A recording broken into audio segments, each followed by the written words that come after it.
Bismillahirrahmanirrahim. Assalamualaikum warahmatullahi wabarakatuh. Alhamdulillah wassalatu wassalamu ala Rasulillah wa ala alihi washabihi wa walah. Gimana kabarnya sahabat? Sehat semua ya insyaallah. Nah, hari ini kita akan ngebahas tentang keutamaan dan cara mengajarkan Al-Qur'an ya. Cara mengajarkan hafalan Al-Qur'an. Nah, itu yang lebih tepatnya. Nah gini sahabat ya, kemarin sudah kita bahas juga kan ya tentang keutamaan mengajarkan Al-Quran. Nah sekarang kita lebih spesifik nih keutamaan dan cara mengajarkan hafalannya. Nah kalau masalah keutamaan kemarin sudah kita bahas. Yang pertama kan ini adalah untuk menjadi umat yang terbaik dari umat Rasulullah SAW kan ya, khairukum man ta'allama Al-Quran wa 'allamah. Sebaik-baik kalian orang yang belajar Al-Quran dan yang mengajarkannya. Nah, mengajarkan hafalan kan juga bagian dari mengajarkan Al-Quran ya. Jadi ini juga adalah cara kita untuk menjadi umat Rasulullah yang terbaik. Ini yang pertama kemarin ya. Nah, yang kedua juga ini akan menjadi amal jariah kita.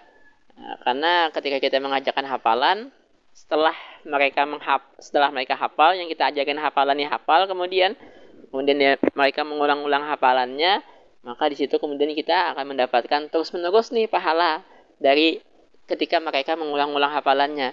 Karena kita yang mengajarkan hafalan ini menjadi sebab mereka hafal Al-Quran. Maka setelah mereka hafal, mereka mengulang-ulang hafalannya, kita mendapatkan lagi amal jariah di situ. Kemudian mereka mengajarkan hafalannya, murid mereka juga mengulang-ulang hafalannya, kita juga dapat. Karena semuanya dari wasilah kita gitu kan ya. Ini seperti yang kemarin, yang kedua ini ya. Dan yang ketiga, mengajarkan hafalan ini juga akan membuat kita untuk lebih termotivasi melancarkan hafalan kita. Masa sih kita nih ya memotivasi orang, nyuruh orang lain, murid kita untuk melancarkan hafalan nih. Masa kita sendiri nggak ngelancarin hafalan kita kan ya. Masa sih misalnya murid kita hafal 5 juz lancar, masa sih kita nggak seperti itu dan kita harus lebih meningkat, lebih baik, lebih banyak kan ya. Karena jangan sampai kita seperti apa yang disampaikan Allah dalam surat As-Saff ayat 2 ayat 3 itu kan ya. Kabura maqtan ya ayyuhalladzina amanu lima taquluna ma la taf'alun. Kabura maqtan 'indallah an taqulu ma la taf'alun. Wahai orang-orang beriman, kenapa kalian mengatakan apa yang tidak kalian perbuat? Sangat besar dosa di sisi Allah kalian mengatakan sesuatu apa yang tidak kalian lakukan. Maka kalau kita menyuruh murid kita melancarkan hafalan, maka kita juga harus lebih lancar dari mereka hafalan kita. Kita nyuruh mereka melancarkan hafalannya 10 juz, maka 10 juz itu sudah kita lewati seharusnya kan ya.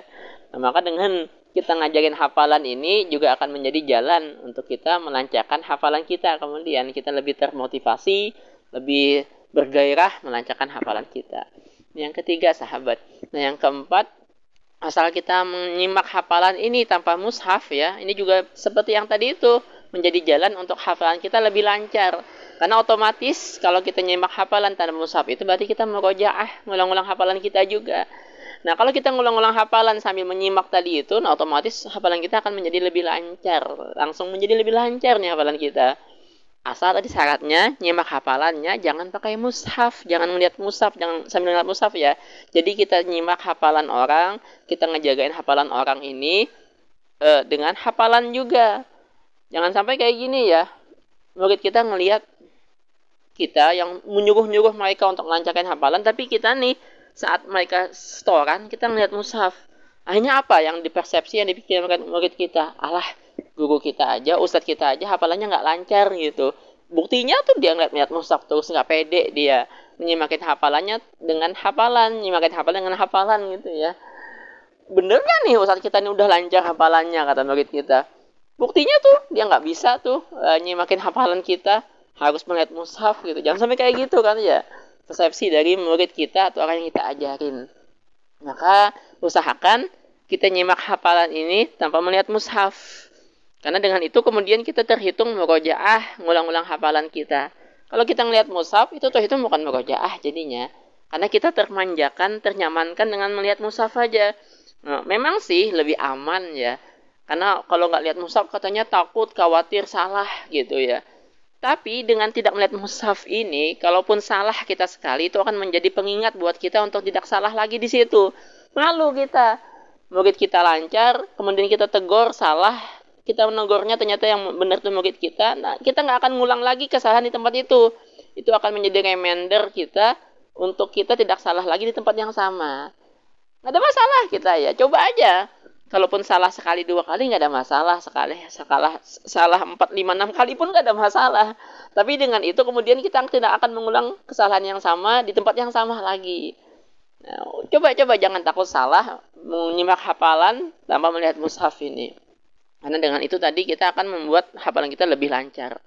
Nah, yang kelima, sahabat, dengan kita menyimak hafalan orang lain ini juga akan membuat kita dicurahi, mendapatkan curahan, mendapat kucuran rahmat yang luar biasa dari Allah.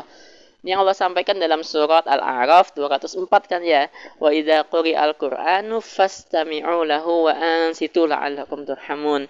Dan jika dibacakan Al-Qur'an fastami'u lahu, dengarkanlah dan diamlah. Kalian akan mendapatkan rahmat dari Allah.